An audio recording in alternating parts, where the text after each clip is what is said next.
Okay, welcome everyone. I'll continue to Okay. let everybody in. Hi.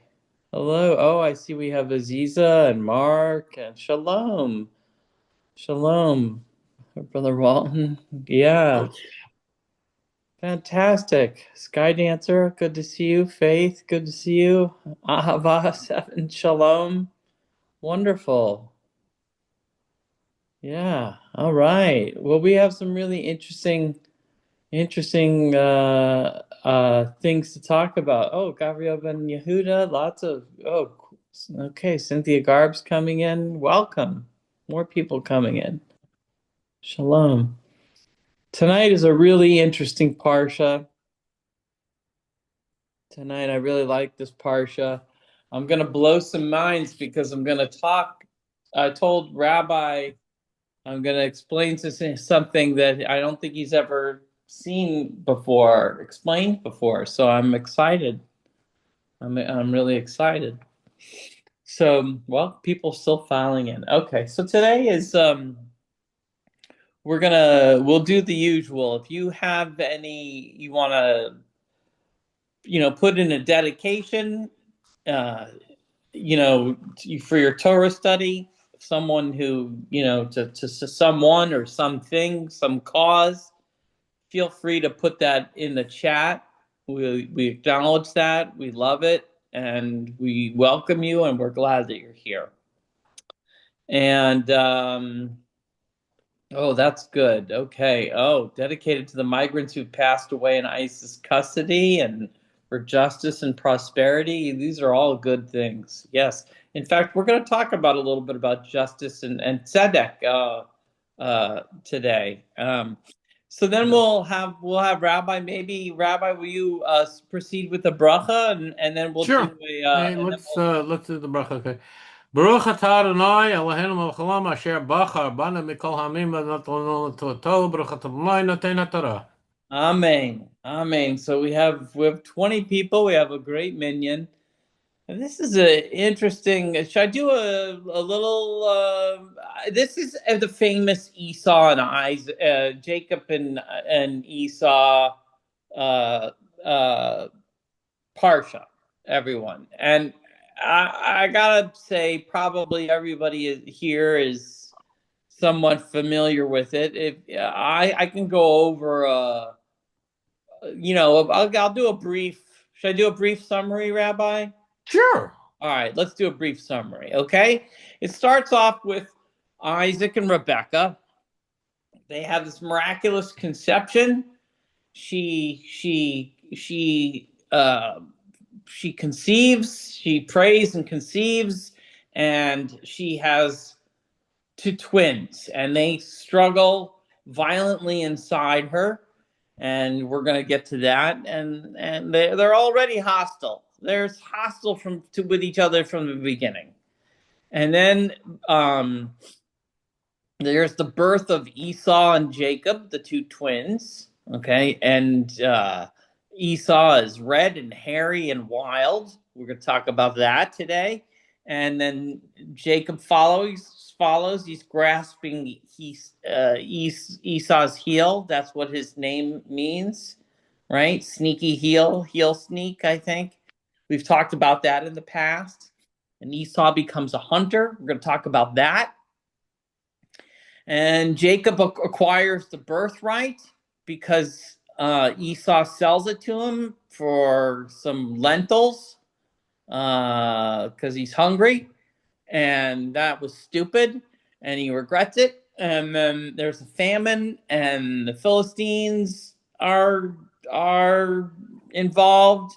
And then there's a covenant with Abimelech, who recognizes Isaac's divine blessing and seeks a peace treaty. And then there's a bit about Esau, and he has some troublesome marriages, and he marries the Hittite woman, and this distresses Isaac and Rebecca because of the idolatry and they don't like that, and so that's a problem. And then Jacob gets the blessings. Isaac, as you know, is visually impaired, and he feels for Esau's arm, and it's all hairy, and it's really Jacob that has disguised himself with like a sheep or something like that. And then Jacob is sent to Laban, and then Esau tries to please his parents by marrying a different woman who aligns with his family's values. And I think that's summarized. That's probably a good summary. What do you think, Rabbi? You have anything to add? That is a very comprehensive overview. I no improvement possible.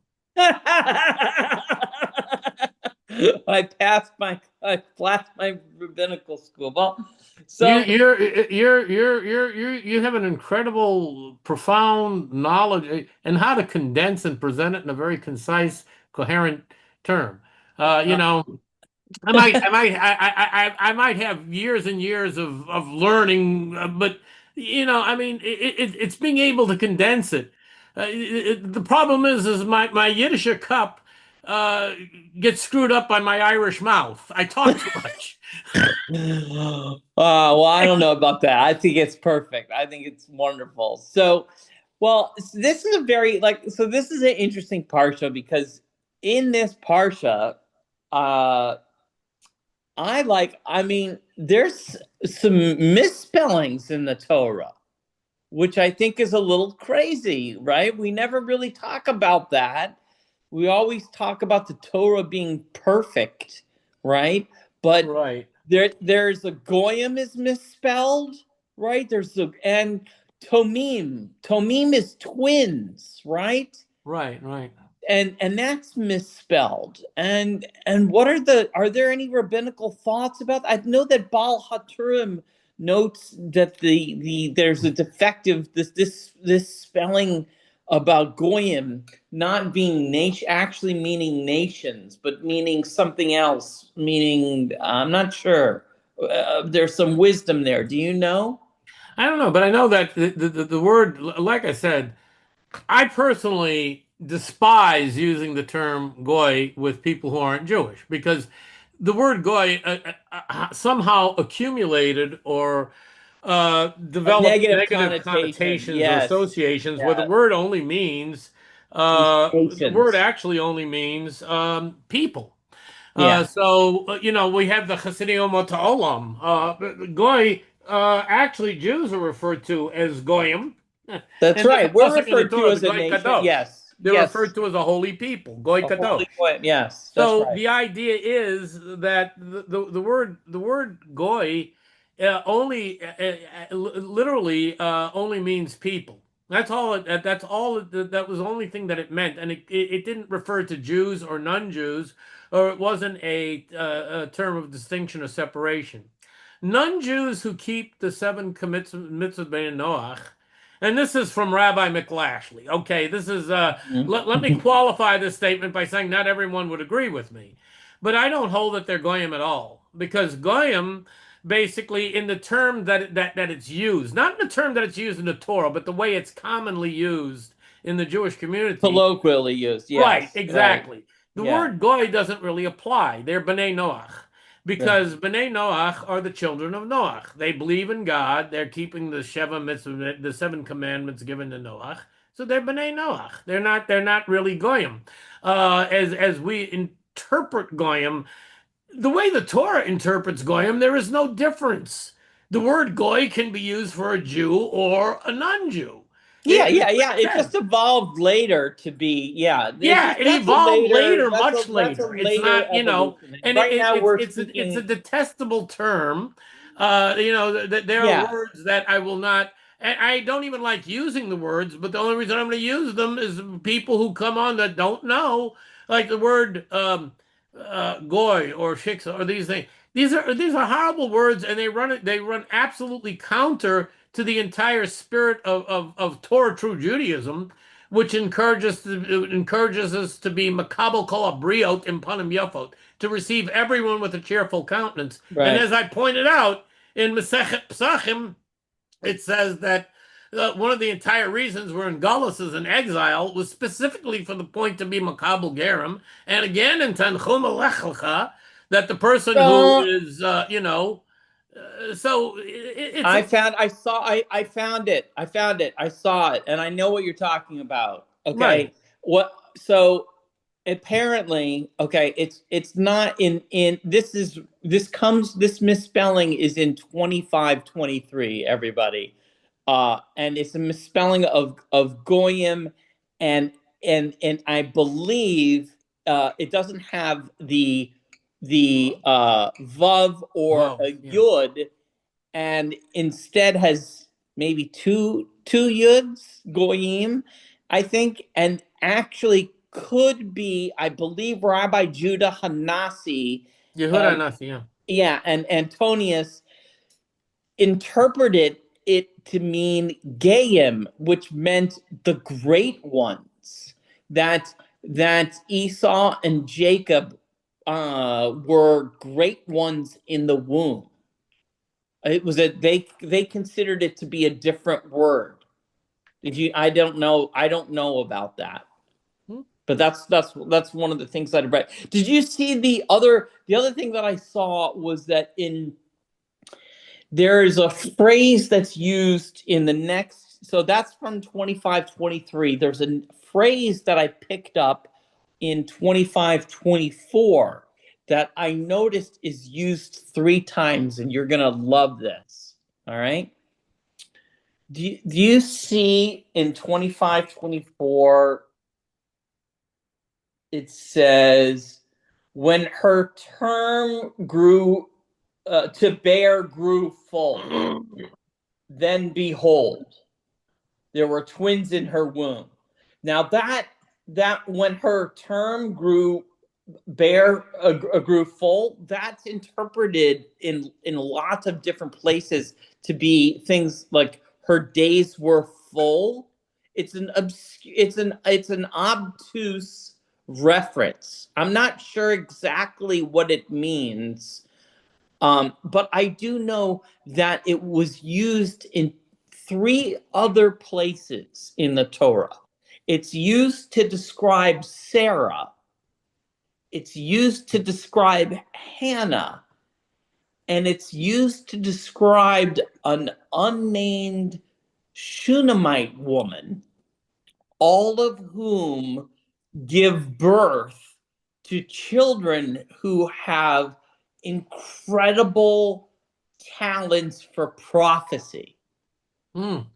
So I think that is a clue. Days were full. I think that is a linguistic clue describing women who give birth to prophetic children. Because I can find it 3 other times, and each time it's describing a mother of a prophetic child. So I thought that was very cool. I thought that was very cool. And then let's go on. So now I want to go on to, can I go on to vampires? We can go into vampires. Vampires are good. I All want to right. mention one thing though, just people would know since Yitzchak and Yaakov. I think I mentioned this last time that we did the Parsha, but Yaakov is related to the word Akev, heel, Yeah, because heel. Yaakov was holding on to his heel. And what's really interesting is the fight between the bracha, the blessing, and the bechora, the first the right of the firstborn. Okay, Right. that's the whole situation. One interesting thing I did come across was that in the Torah you have the term Tzayed B'Fiv. And Tzayed B'Fiv, there's a different ways of interpreting it. One interpretation means simply that to interpret it literally, it means Onkelos interpreted to mean he ate of the hunt. In other words, the taste of game, wild game, was in his mouth. Mm. And Mm, he mm. enjoyed, and Yitzchak, he enjoyed this. Now, the rabbis say that, interestingly enough, the Esav, okay, had a greater level of Kibud Av, Yes, he had a the greater level Aseret of HaDibrot, it prophecy. says one of the Aseret HaDibrot, the 10 sayings, Kibud Av Aim, to honor your father and mother. Esav actually outdid Yaakov and that, I mean Yitzchak and that Yaakov in that respect. He had a greater level of Kibud Av than Yaakov. And the way he deceived Yitzchak was, you look at it. I was saying to myself, hey, it's kind of funny, I look at tarot cards and I find a card that represents this week's Parsha. And the card that represents this week's Parsha is the Seven of Swords, which represents cunning, duplicity, sort of underhandedness. You're reading the story, just the pshat, just the plain, simple meaning, and you're looking at it and you're saying, wow, Yaakov really pulled off some very underhanded dealings here. I mean, with Esav, right? Yeah, I yeah, mean, yeah, yeah, Esav yeah. was hungry. I'm starving to death. You want it? Yeah, but what do I get in exchange? And then he, to get the bracha and the bechora, and then again, it's like with Yaakov, he dresses up like Esav to deceive Yitzchak into thinking that it was Hmm. Esav to get. And you're looking at it and you're saying, wow, that. Now, to really analyze this, let's look at this in a couple of different ways. Number one, it would seem that Yaakov is engaging in what would, if not outright morally reprehensible behavior, certainly using subterfuge or, deception to achieve his objectives. Isn't a very nice isn't a very nice isn't something very nice. That's not a quality that we want to see, that would seem to exemplify that of a tzaddik. Also, we look at Yitzchak. Wait a minute. Really, Syed Bafiv. Okay, let's analyze that. What? I mean, he was just like, hey, this son's bringing me tasty food, and delicious, delicious meat to eat. And this other son wants to sit in his tent all day and be holy. I'm going to go with the guy who's going to bring me the tasty game. Doesn't reflect well on Yitzchak either. So let's understand what's really going on here. Onkelos is the commentator. He was the son of a Roman emperor. He converted to Judaism. He's one of the greatest commentators that we learn him before Rashi, actually. And he renders the phrase to mean he ate of the hunt. And the medieval commentators, including the Ibn Ezra, Radak, and Rashbam, share this understanding. Rashi, however, citing Midrash, understands Syed Bafiv figuratively, not to referring not to Isaac's mouth, but to Esav's. In other words, entrapment was in Esav's mouth. His idea was to entrap. Rashi explains, Yeah, meaning right. Esav So would there's mask his wicked ways by pretending to be a tzaddik. He'd pretend to be a tzaddik in front of his father. So his father was not thinking, it wasn't just about the meat. His father was thinking he would come and ask him crazy questions to show how righteous he was. For example, he'd ask him how to tithe salt or straw. Well, the thing is, you don't tithe salt or straw. They don't require it. So they're not tithed at all. So the idea is that it would his intent was to mislead Yitzchak so into thinking, so oh, can I get into I'm some? such a tzaddik. I want to keep right. So I want to get into some really esoteric stuff Okay. with Esau, if you are, and you're kind of obliquely referencing it, and sort of dancing around a little bit about what I found, and I'm having trouble keeping it to myself. Do you mind if I interrupt? No, I'm gonna conclude with one quick thing, and then it's yours. The Okay. Dubner Maggid noted that, now understand, Rivka wasn't deceived. Rivka was not deceived. Why wasn't Rivka deceived? It says because Rivka, all right, Rivka had grown up with Bethuel and Lavan, and she was far less easily fooled than Isaac. Yitzchak was raised in the holy and wholesome household of Abram and Sarah, and thus Yitzchak saw a dutiful son, while Rivka saw straight through the ruse. Because Rivka was grew up in a household where this type of duplicity and what have you, she wasn't as gullible. Rivka wasn't as gullible, and that's the other thing that was brought down by the Dubner Maggid. So, the doctor, it's all yours. All right. So I'm gonna get into some really heavy esoteric stuff. Okay. And all right, I got 40 minutes. Okay. I'm gonna conclude with something that'll blow Rabbi McLashley's mind, I hope. But let's just start on this first part.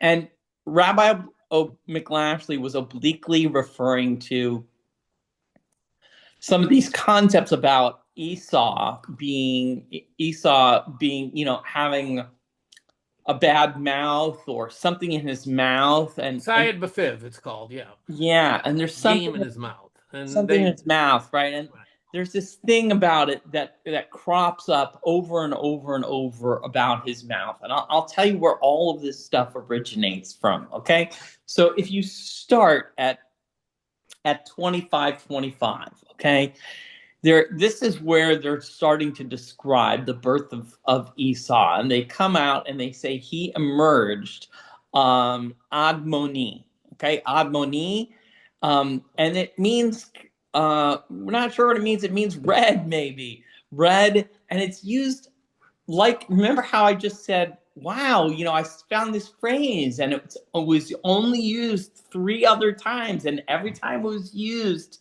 it was in association with something. Okay, well, same thing with Admoni. Every time it's been used, it was only used one other time, and it's used to describe King David. And it's in Esau, it's associated with the red of Din. Din is judgment, which is part of Gevurah, and Esau is associated with Gevurah, whereas his brother is associated with Tiferet. Okay, so Esau draws from the backside of Gevurah, Achar Din, and so what is Din? Din is Gevurah in action, and that's represented by red, and that's what they're talking about. Esau has redness, and then they associate this became associated with Mars, Ma'adim redness, and Esau became associated because of the red with Mars and blood and iron, whereas Jupiter, which is Tzedek, right? That's associated with Jacob, and we've talked about that last time, right? That a couple of times ago. That's Tzedek is justice. It's Jupiter, right? And this is all prior to the Zohar. This is all prior to the Zohar. So a lot of people have noticed all this business with the red and the mouth and what's going on here, and the hairiness, because demons in Jewish tradition have hair and matted hair. So are these like oblique references to vampirism? So sages along the way have openly discussed it, and I'm gonna get into it. There's a midrash where the Kabbalah teaches that Rebecca felt not just 2 children, but 2 hungers: Jacob's hunger and Esau's hunger. And it was Jacob's hunger for wisdom and Torah and light, and Esau's hunger for blood and vitality. And the Zohar, just like Rabbi McLashley was talking about, the Zohar calls Esau a Tzayid Befiv. Befiv. right, Befiv. Befiv, hunter with his mouth. It said he never hunted with his hands.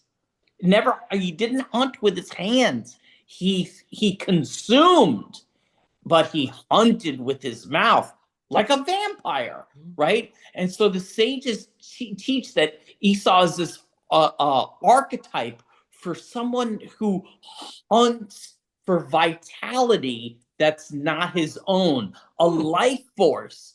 And he hunted sparks of life according to the Kabbalah. He Hmm. he is hunting sparks of life. He is like a vampire. In several medieval commentaries, Yalkut Shimeoni and the Midrash Hagadol, Esau is associated with bloodshed, violent appetite, and drawing this life force through conflict, stirring up trouble so that he will suck the life force as he's making trouble, and he sneaks in there and kind of like the quickening from the Highlander or whatever, and he's got this bloodlust. So the Arizal, right? We all know the Arizal, right? And that's Luria and Vital. They said that Esau's his soul root, he had a craving for the nefesh bahamit of others, to feed on their energy. The rabbi's nodding Oh. up and down. I love this. So he took vitality, he extracted spiritual energy, and he was feeding on the nefesh, the life force of others. And then there's this reference which I absolutely love. This reference about him. Oh gosh, what is it? Not just he goes in and leans in to make there's a kiss, right? He's gonna kiss his brother on the neck, right? Ah. That's Genesis 33:4. And some say that Esau tried to bite him, not to kiss him, but to bite him, and then and instead he was Jacob's neck turned to stone. He was stiff, and Esau broke his teeth, and uh, Oh. and so yeah, it was really this was the part that I really liked when they describe Esau as a hunter. Remember, we've all talked about him being a really great hunter. That's because he's described as Esau was a man who knows hunting. Ish Yodea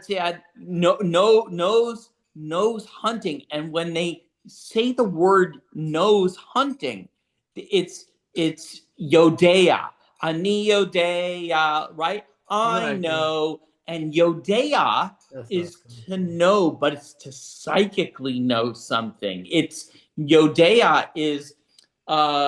use that word Yodea for knowers and seers. Remember in that phrase against you shall not seek a knower or seer? That's Yodea, a knower. So he uses his psychic knowing and his mouth for his hunting. He's a spirit. He uses his spiritual knowledge to manipulate. He's a knower of hearts. Yeah. And who else is described as a tzayid in the Torah? Who? Uh, who? Syed? A Gibor tzayid, a mighty hunter. Oh, Nimrod. Aha! Nimrod. Ah, nice. Yeah. Ooh.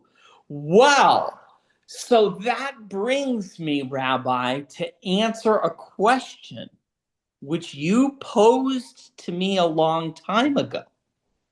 And do you know what the question was? The question was, you said to me, Jeremy, I've never seen a reference for why why red is the color of the evil eye and not blue. Remember? Yeah, because in the Zohar, actually, if you go through the Zohar, in Kabbalah, blue is considered, that's the techelet, right? The blue thread on the tzitzit. Blue has Right? power against the ayin hara, and red. Uh, the only thing I can think of, maybe somehow they relate it. And I don't have a makor, a source for this, but I'm wondering if the para aduma, the red heifer, where that's the only way to get rid of tamemet. If someone Where is red coming from? I'm Why going to tell red? you where red's coming from. Are you Okay. ready? Esav? It's in here. Obviously, it's in here, right? I mean, we Right. the red But where? string is in here, but it's not clear because that has no real relation to the Ayin Hara. So, like, Right. that's the question that you're asking. The red Right. string is in here. Why is it? And here's the answer, sir. Okay.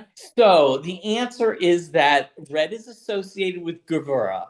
Gevurah is associated with Red. Esau, right? Right, and red, right?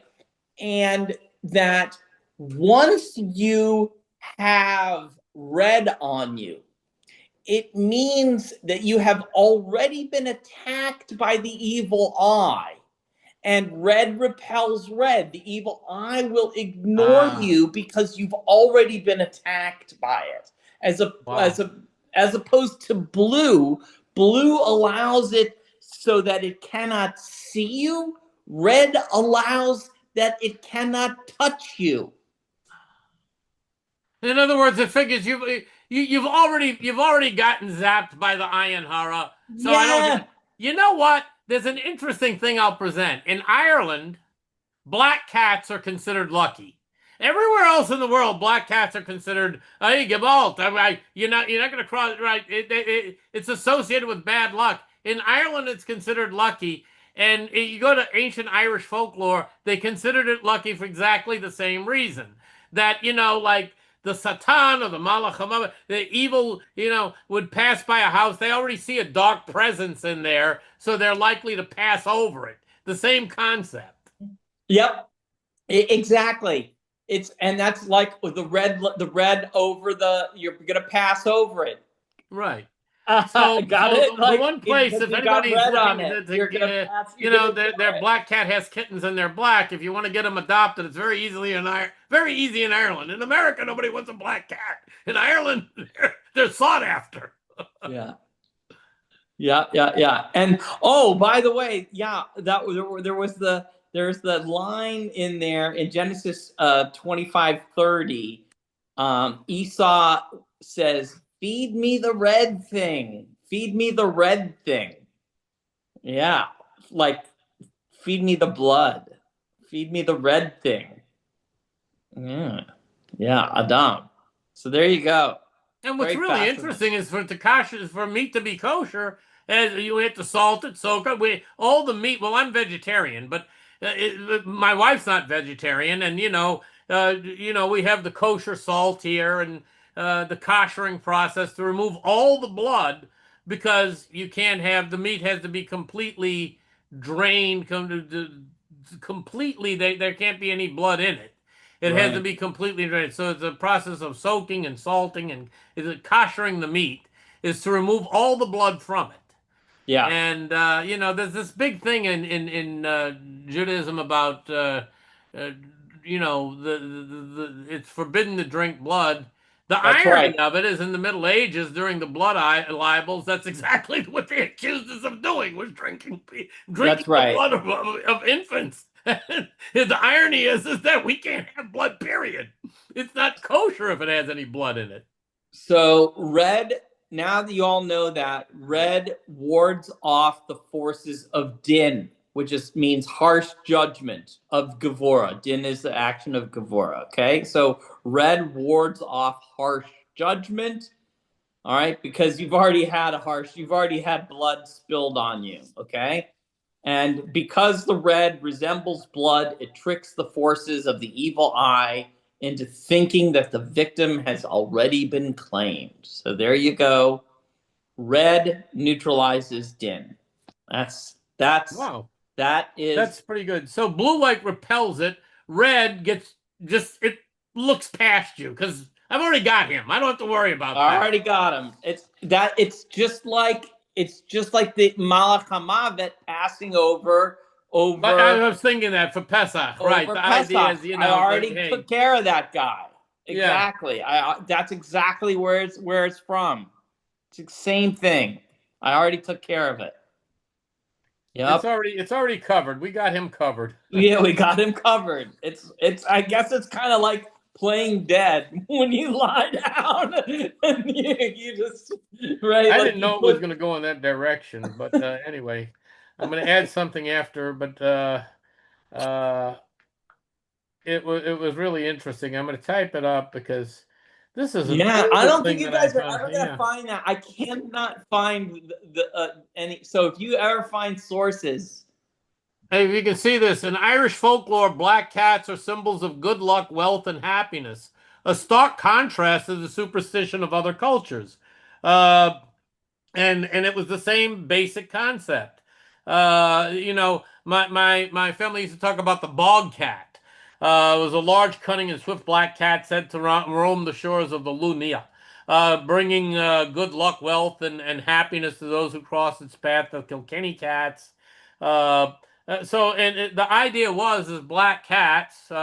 Just so people should know. No, I know my folklore, and Irish folklore, about black cats are symbols of good luck, wealth, and happiness. So in Ireland, black cats are treated very, very well. In America, people are really can be pretty cruel. I mean, I've seen things, but black cats in Ireland. I mean, everybody encourages it. It's kind of funny. We had we had all kind of animals when I was a kid, but we had a black cat named Lila, which is Lilith. I'm sorry, which is related to the word Lila. Lilith was like a I don't know a female I demon. had a cat named Elise. Oh, you did? Yeah, Wow. How do you like that for a synchronicity? I had no idea. yeah. Yeah, we Wow. had a cat named Lilith. Lilith. Yeah, It's related to the word Lila, which means night, and Lilith was the yeah. supposedly the first mate of Autumn, and that was before Chava, before he was separated. And Hashem said, "Oh, it's not good for him to be alone," so separated him, and then he had Chava. But before Chava was Lilith, and anyway, yeah, that's the same basic concept as what you're saying, though. The idea is that the red they'd see red. Oh, I've already got that covered. Don't have to worry about it. Because in the Sefer Zohar, you read through the entire Sefer Zohar and books in Kabbalah, you can't find references to You red. You find you blue. can't find it. You can't No, find it. it's But all blue, blue, blue. it's Blue is all the color blue. against the Ayin Hara. Right. It's all blue. But So the tradition, the Ashkenazi tradition, red coral, red, yeah, you see it all the time, red string.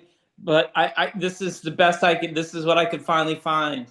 This is the and makes a lot of sense. yeah. Great, great answer. I've been waiting for that answer a long time.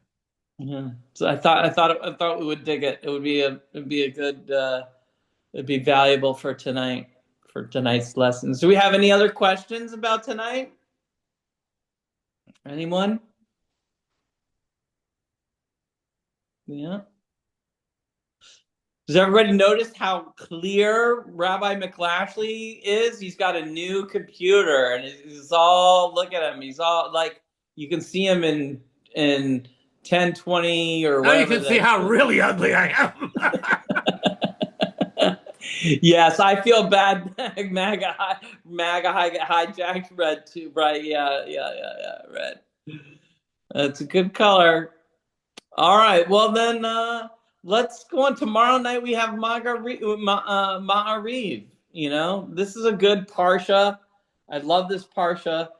I really do. I think that there is a lot of evidence to say that while Esau isn't overtly a vampire, he's clearly a vampiric personality or a vampiric archetype.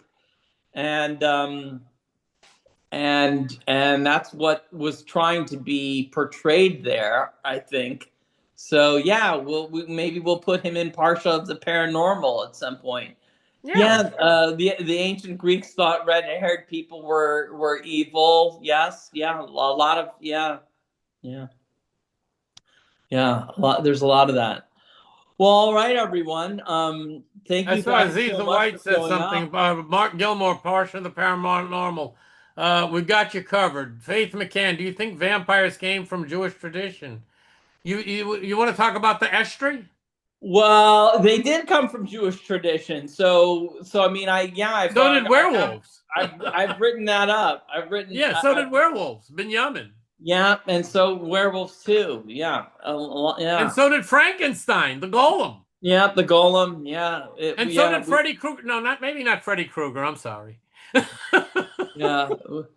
Yeah, yeah, but yeah, the vampires are, yeah, they're pretty, yeah, and then and I mean, it's unfortunate. We also Faith, that a lot of the witch lore is anti-Semitic lore, right? It's just anti-Semitism, right? That's why they have the big noses and the you know pointy hats and blah blah blah. It's the whole. I mean, that's why Gandalf looks like Rabbi McLashley. It's not a